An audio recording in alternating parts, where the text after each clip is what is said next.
Hey guys, welcome back to the channel and to another episode of Army Stories. If you're new to the channel, this is a video series I go on where I talk about the various stories that I've experienced throughout my time in active duty in the U.S. Army. Obvious, right? Army stories.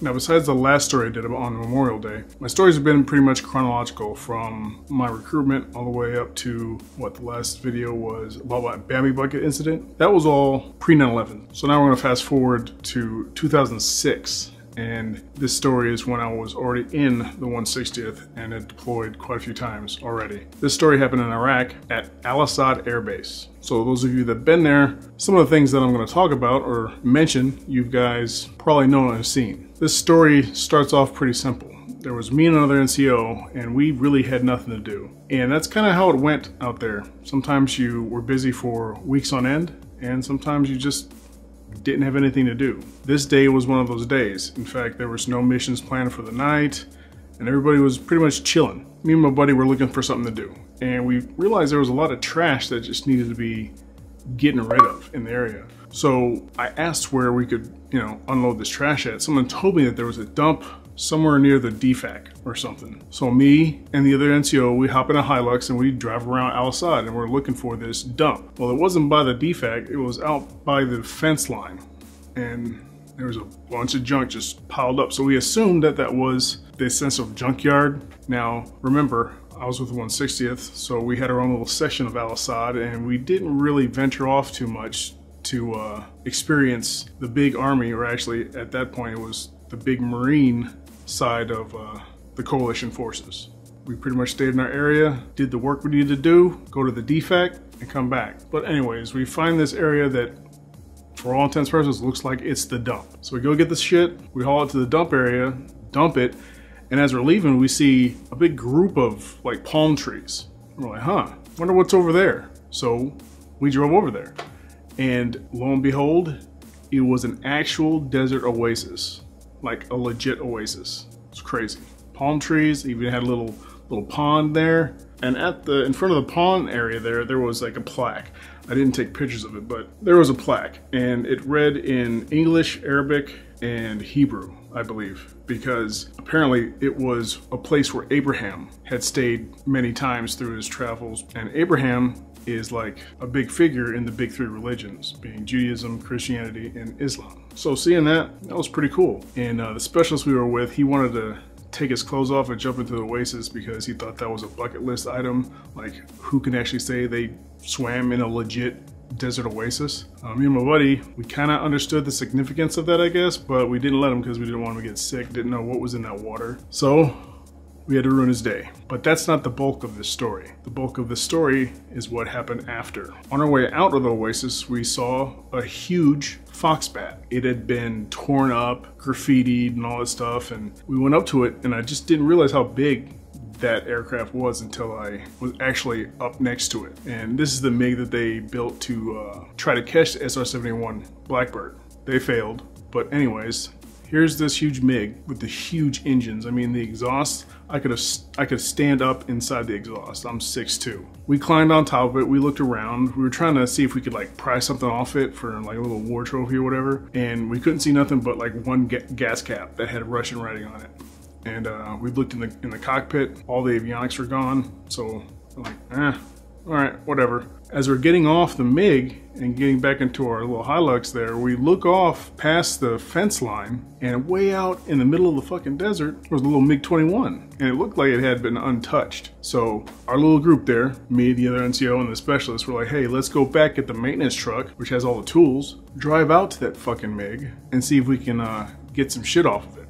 As we see that MiG way off in the distance, and we're like, how are we gonna get to it? In that dump area that we dumped our shit at, we saw that there was a break in the fence. And it's not just like someone cut it, and it's like not an official fence line break or whatever, but it was like, it looked like almost like a gate. There was no actual gate, and there wasn't anybody posted at that opening, but we saw tire tracks, and we're like, oh, they must go in and out of this area all the time because of the dump there. So we run back to our area, we get the maintenance truck, we drive back to the dump, and go around and to that opening in the fence. We look both ways, before crossing the street. You don't want to get shot or mortared or something, right? But we look around, there's nobody there to stop us or like, screw it. So we headed on off to the MiG, and we drove out there, and the MiG was pretty much untouched. There was like, I think, one little graffiti thing on there, and it was like half covered in camo.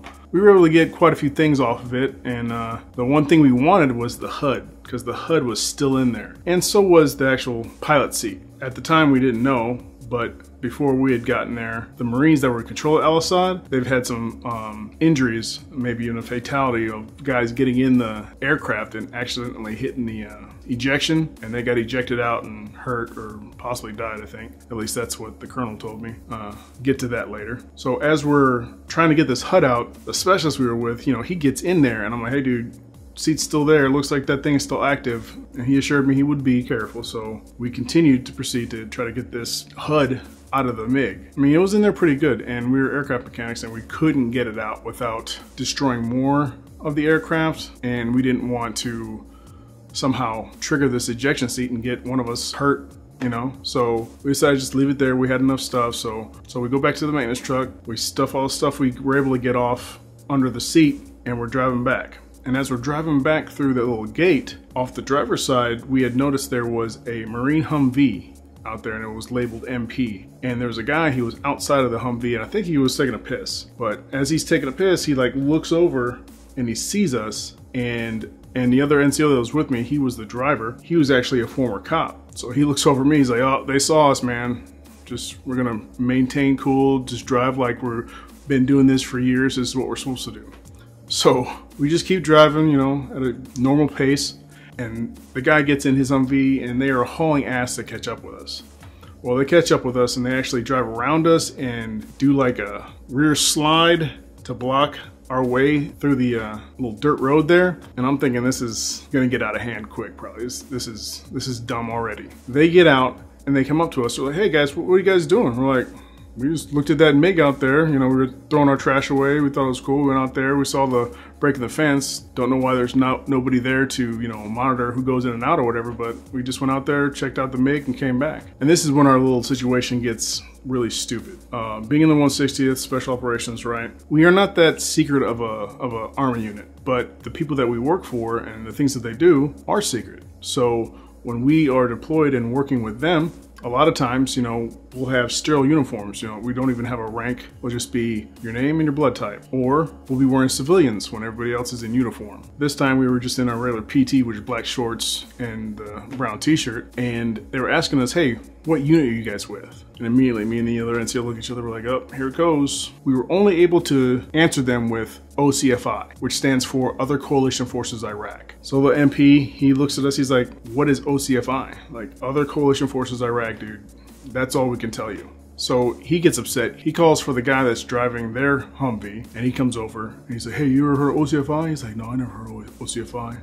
He's like, well, we can't just let you go because you just came through an unauthorized opening in the fence. It's like, well, why is that opening in the fence? I'm talking perfect English. Obviously, Americans. But they didn't want to hear any of that, so they took us into their little police station there on Al Asad. And as they take us in, they put all three of us in this room, and then a lieutenant comes in. He starts talking to us, starts asking us questions, and I got the feeling that they were starting this whole good cop, bad cop thing, and they were. Sad thing being, all three of us in that room had already been to SEER schools. So for us, it was kind of like a refresher course or like giving us a little practice. So they keep trying to get the name of our actual unit. The lieutenant asks, we say, hey, OCFI, that's all we can tell you, sir. I'm sorry. He leaves. Gunnery sergeant comes in. He starts yelling at us because he's the bad cop. He starts yelling at us, trying to intimidate us, and it's not working. Sorry, we're with OCFI. That's all we can tell you. Can you let us go? They said no. A major came in and said, hey, you guys are going to go in front of the FOB commander,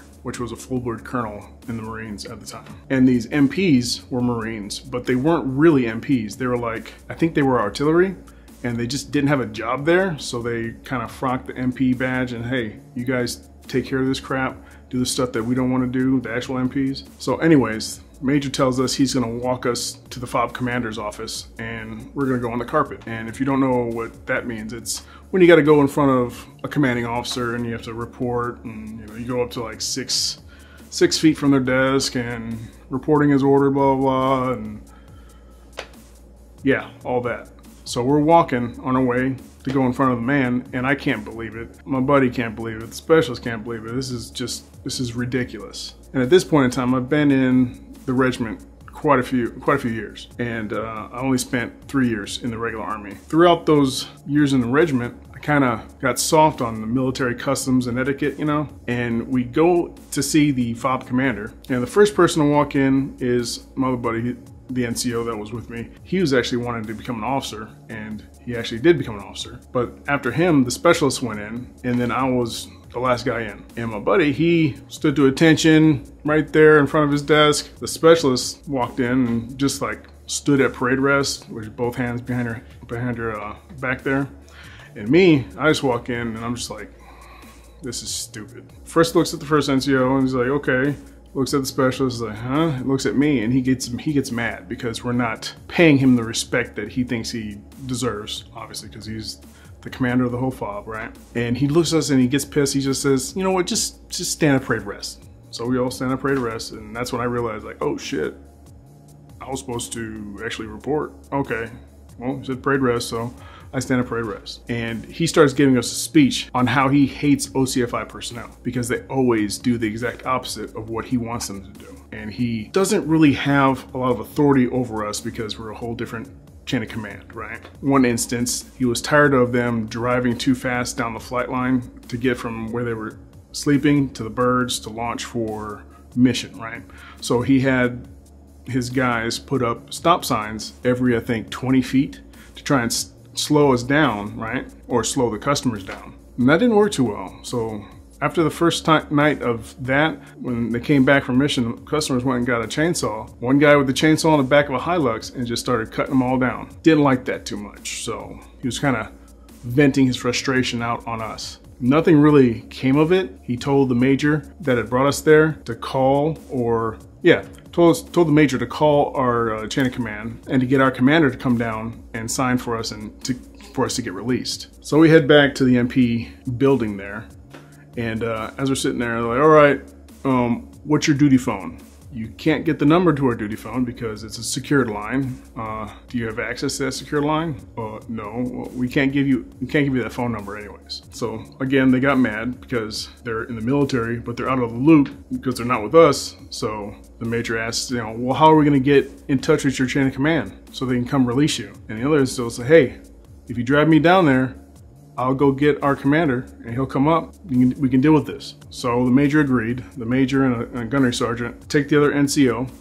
They drive off. Me and the specialist are sitting there waiting. This is right when like the digital camo was like, I guess, newer. The Army's teal pattern, stupid, but the Marines had that desert tan version, right? And then we noticed on the desk there inside of that building, it was just fabric from their uniforms. And we noticed that every so often there was an Eagle Globe and anchor in that pattern. So we started looking for them as guys were walking past us, and we saw a few on the guys' asses and thought that was funny. But anyways, the other NCO comes back with our commander, which he brought our platoon leader, which was old crusty CW5 and kind of a legend in the 160th. They walk in, he's in the same uniform we are.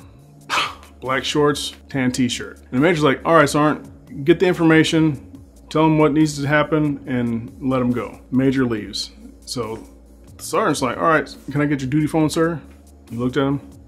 No. What? Can I get your unit? No. He looks at a gunnery sergeant. The gunnery sergeant's like, oh, I don't know. He's like, okay. He's like, well, these guys went outside the FOB unauthorized when they shouldn't have, blah, blah, blah. Are you guys gonna punish them when they get back? Our platoon leader's like, yeah, sure. So someone's like, well, I guess they're yours. And we all get into the Hilux that our platoon leader drove over here. We head back to our area, and he pointed at a little trash can and said, hey, take that out. It's your punishment. Now I'm gonna go back to sleep. So he did.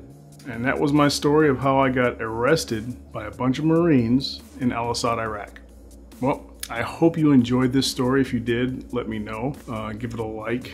Don't forget to subscribe. If you want to help support the channel, you can head on over to ballisticink.com and pick up some merch there, t-shirts, hats, you know, all that stuff.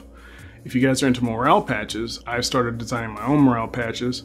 I'm starting off with some of the 1/60th units and company logos at first, and then I'll branch off into other things that aren't 1/60th specific, I guess. You guys can head on over to my website, fittyactual.com, check it out, and if you want one, pick one up. But with that, I guess I'll see you guys next time.